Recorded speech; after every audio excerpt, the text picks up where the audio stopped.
আসসালামু আলাইকুম। সবাই কেমন আছেন? আশা করি সবাই ভালো আছেন। যে যেখানে থাকেন সুস্থ থাকেন। তার একটা রেসিপি নিয়ে আসলাম আপনাদের সাথে শেয়ার করার জন্য। তো কালকে তো রান্না করি নাই, পরশুদিন রান্না করছিলাম রবিবারে, সোমবারে রান্না করা হয় নাই।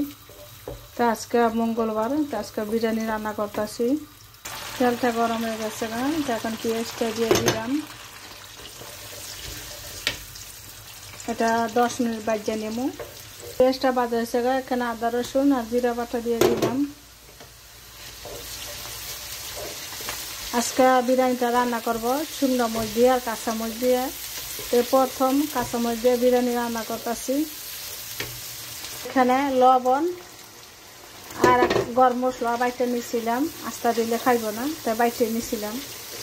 মশলাটা কষানো হয়ে গেছে, এখন মাংসটি দিয়ে দিতেছি।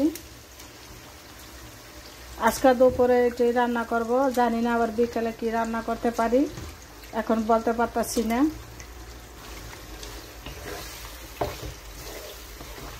তো আজ বিরিয়ানিটা অন্যরকম হইব, কারণ শুকনোর মধ্যে রান্না করছি।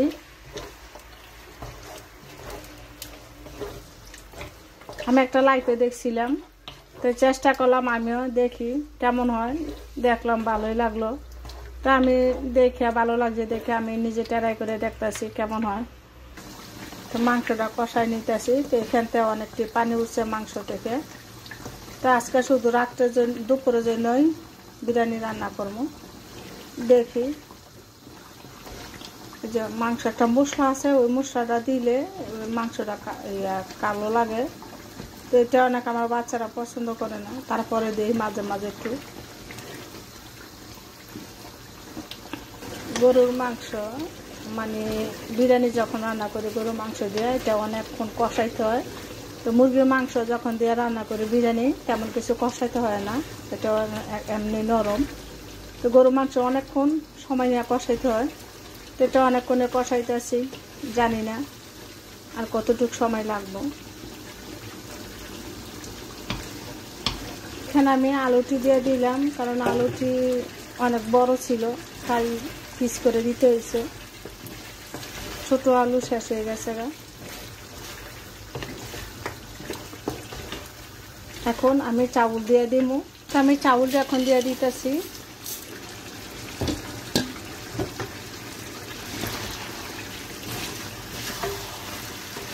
দিয়ে লাড়া দিয়ে, এটা বেশি বাজে নিব না, এই দেশে পোলা চাউল একদম মানে বেশি বাজলে অথবা বেশি লাড়া দিলে চাউলটা ভাঙ্গা যাবে, বিরিয়ানিটা খুদের বাহার মতন হয়ে যাবে, তখন আর স্বাদ পাওয়া যায় না।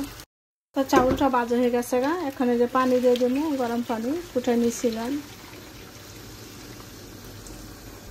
আমার চাউলটা একটু বেশি হয়ে গেছে, কারণ আজকে আবার একজন মেহমান আসবো লন্ডন থেকে, আমাদের বাড়ি লাগে বড় ভাই, তা একটু বেশি করে রান্না বসাইলাম। বিকালে কি রান্না করি সেটা জানি না, তবু আপাতত দুপুরে বিরিয়ানি খামো সবাই। আর প্রচুর ঠান্ডা, ইটালিতে আবার ঠান্ডা পড়ছে। তো এই জীবনে প্রথমবার আপুর রেসিপিটা দেখে আমি মানে কাঁচামরিচ কম দিছে, শুকনো মরিচ দিয়ে বিরিয়ানিটা রান্না করছে। এরপরে খাবার সময় দেখাইলেও অনেক স্বাদ পাইছে। তো আমি এটা ফলো করলাম, দেখি আমারটা কেমন হয়। তো এটা পাগাইয়ে পড়ছে, আমার চুলাটা অনেক ছোট। তো এটারে আমি একটা লাড়া দিয়া তারপরে জাল কমাই দেবো, আস্তে ধীরে হইতে, তারপর বেশি লাড়া দেবো না, চাউলটা ভেঙে যাবো কারণ চাউল বেশি পড়ে গেছে কাজকা। তো এটারে দিয়ে আমি এখন এই পানি দিয়েই আমার বিরিয়ানিটা হয়ে যাবো যা। দুইটা লাড়া দিয়ে দিছিলাম, আর লাড়া দেই নাই, পরায় 10 মিনিট। এখন নিচে টুকরুটা মোড় ফুটে নিচে আস্তে করে দিয়ে দেবো। তো মোটামুটি বিরিয়ানি রান্না হয়ে গেছে এখন বাজে 12টা। তো খাইতে খাইতে আরো 2 ঘন্টা পরে, 12, 1টা, 2টা, অনেক সময় আছে।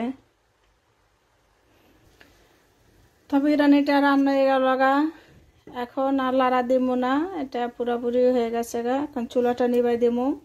যদি আপুর ভিডিওটি কারো কাছে ভালো লাগে শেয়ার করে দিবেন। আমি সবসময় কিছু ভালো করার জন্য চেষ্টা করি, জানি না কতটুক ভালো হয়, একমাত্র উপরওয়ালা বলতে পারবো। আর যারা দর্শকরা দেখে তারা বলতে পারবো কতটুকু ভিডিও ভালো হয়। যদি ভিডিওটা ভালো হয় তো লাইভ শেয়ার করে জানাবেন কেমন হলো। তো সবসময় আমি যেটা বাসায় রান্না করি সেটাই খাই।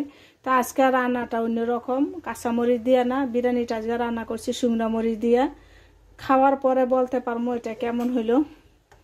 তো পরে ভিডিওতে বলে দিব বিরিয়ানিটা কেমন হলো শুকনো মরিচ দিয়া এই প্রথম জীবনে। তো আমি কারো কিছু যদি দেখি আমি এটা করার চেষ্টা করি, তো আমি সেইটাই আজকে করলাম। তো সবাই ভালো থাকেন, সবার জন্য শুভকামনা রইল। এখন ইটালিতে প্রচুর ঠান্ডা, আমরা ঠান্ডা আমাদের থাকি, দেশে অনেক প্রচুর গরম দেখি, কিন্তু আমাদের এখানে অনেক নতুন করে ঠান্ডা পড়ছে। তো সবাই ভালো থাকেন, আল্লাহ হাফেজ।